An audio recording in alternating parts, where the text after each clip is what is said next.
Howdy folks, I thought I'd rip through a quick comparison video for action cams, or at least sort of mention all the action cams that I've reviewed, mainly the GoPro style format. So to start off with, you sort of have to decide on a few things. What do you want? Do you want the full fisheye view? Do you want a narrower, less distorted view? Firefly 7S, the Firefly 8S and the Mobius with the A lens all offer a less distorted, narrower lens.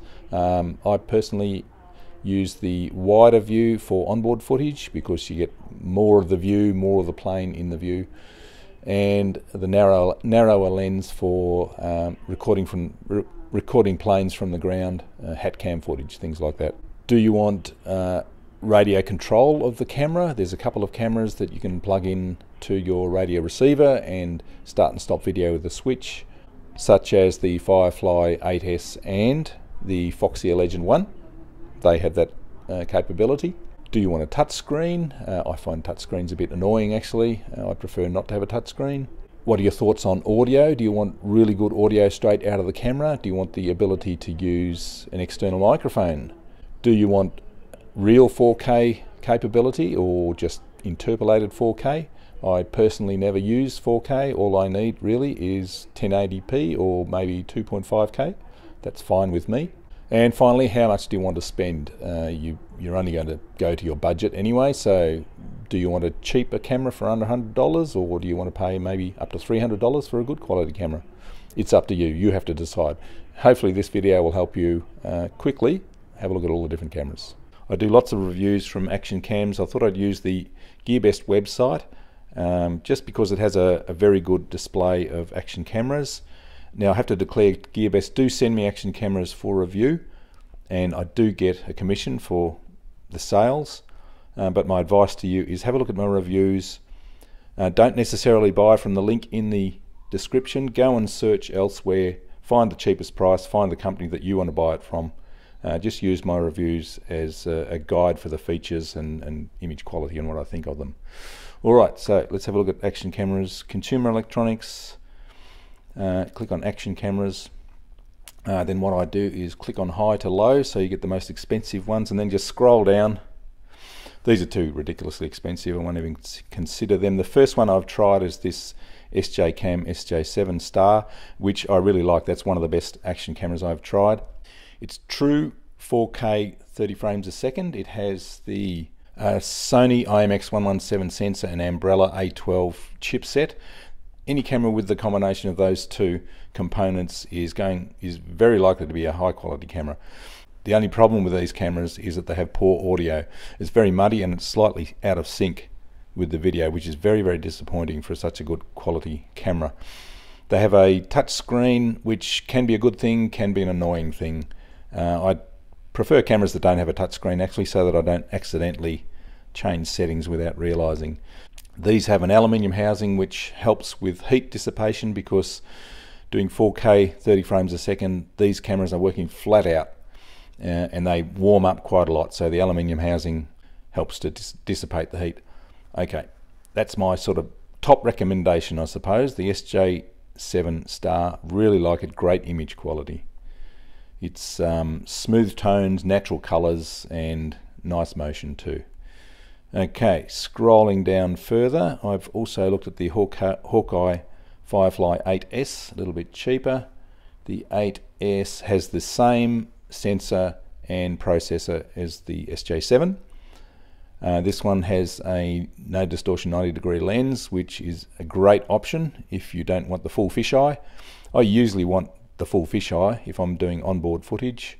If I'm using it as a hat cam, then the narrower lens is perfect. You can zoom in these other cameras, but as soon as you zoom in, you lose a lot of image quality. So Firefly 8S, very high quality. Again, it has the same audio problems, obviously, because it has the same chip and same sensor. Same audio problems as the SJ7 Star. SJcam 5000 doesn't belong here. That's a mid-range camera, nowhere near as good as the two that I've mentioned. SJ6 is sort of uses the lower capability sensor, the Novatech 96660, and a Panasonic sensor. So it's not quite the same high specs as the SJ7 and the Firefly 8S.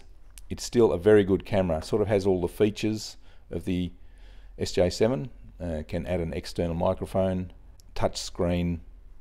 Very good camera in the mid quality range. The image quality is not as good as the SJ7.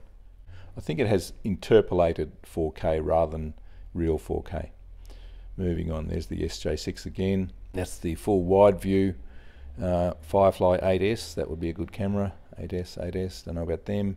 The Hawkeye T5e, same specs as the SJ7. Doesn't have a touch screen, but it does have the Sony sensor and the umbrella chip. Same sort of image quality, same audio problems, muddy and laggy, but fantastic camera. This is probably my favorite. This is probably a sweet spot, I think. This is a true 4K camera, 4K 30 frames a second, beautiful image quality. Just doesn't have a touch screen, which is a plus in my book. Only let down by the dodgy audio. There's the SJ5000 again, that's too high up. Don't know any of these. Ekin V8S. So that has the Umbrella A12 chip, but a Panasonic MN34110 sensor.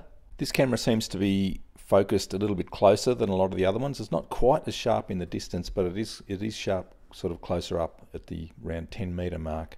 The image stabilization is on all the time. You can't turn it off, which annoys me a little bit. But if you always want image stabilization, it's good. The image quality is very good, high quality, good camera. Moving right along, next page. Don't know anything about them. There's the SJ5000. It probably does fit in about here. It's a good mid-range camera. It has the Sony IMX078 sensor and Novatec 9660 chip, which is a mid-range combination. The Andoa AN5000, Firefly Q6 and S7S, and the 4K UHD sports camera. All reviews that I've done all use this same combination of sensor and chip. It's okay, it's mid-range, not as good quality as the SJ7 or the Hawkeye T5e. Great camera for the money. And also in this range is my favorite mid-range camera, which is the SJcam M20. I use this camera for all my talking to camera reviews, sort of sitting down at the table. That's all done with this camera here. Like all of these mid-range cameras can have some compression artifacts and a bit of noise in smooth tone areas. The audio is excellent, definitely a mid-range camera to consider. Moving on. I don't know anything about any of these. Here's the 4K Ultra HD. Similar specs, I guess, to the M20, but it has a very, very cheap lens that gives you color fringing out on the edges and purple fringing around high contrast areas. Dynamic range, that is the ability to capture light and dark areas well in the same frame, is not as good as the more expensive cameras, but it's getting quite cheap. It's still a quite capable camera, still does super sharp images, just that they're not quite as good right across the frame as the more expensive cameras. Hawkeye Firefly 7S is similar but has a better quality lens, so does a slightly better job. The Firefly 7S and the Q6 both exhibit pink banding in the sky and sort of purple hue on the right side of the frame, which is very annoying. Moving on to the Runcam 2. This is one of my favorites of the flat form cameras. Doesn't have a screen, but it's the flat form that you can strap onto a camera without too much drag. Great quality, great features, has a removable battery, which is pretty unique for these flat form cameras. It's set up to be an FPV camera as well, which is great. Lots of good features. Really, really like the Runcam 2.